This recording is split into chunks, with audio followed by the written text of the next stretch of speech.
চাঁদপুরে নিষিদ্ধ কারেন্ট জাল ব্যবহার হচ্ছে প্রকাশ্যেই। পদ্মা মেঘনায় অবাধে মাছ ধরছে অসাধু কিছু জেলে। এর নেতিবাচক প্রভাব পড়ছে মৎস্য খাতে। প্রশাসনের দাবি, কারেন্ট জালের ব্যবহার বন্ধে অভিযান অব্যাহত আছে।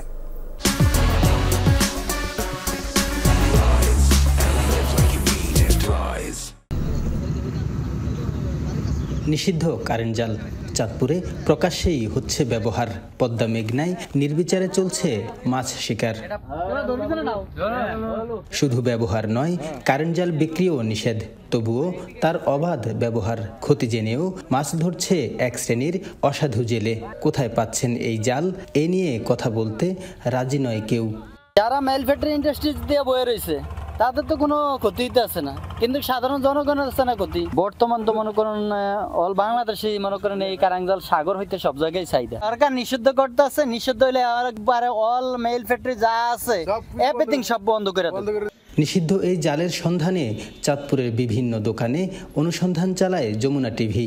তবে পাওয়া গেল না কোথাও।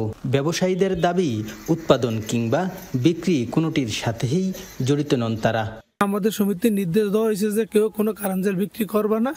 আমরা ওর পর থেকে আমরা কারেন্ট জাল বিক্রি টোটালি বন্ধ করে দিছি।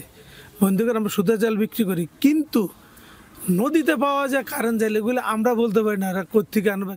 মৎস্য কর্মকর্তারা বলছেন, কারেন্ট জালের অবাধ ব্যবহারে মারা পড়ছে পোনা, নিধনের শিকার নানা ধরনের মাছ। এর নেতিবাচক প্রভাব পড়ছে মৎস্য খাতে।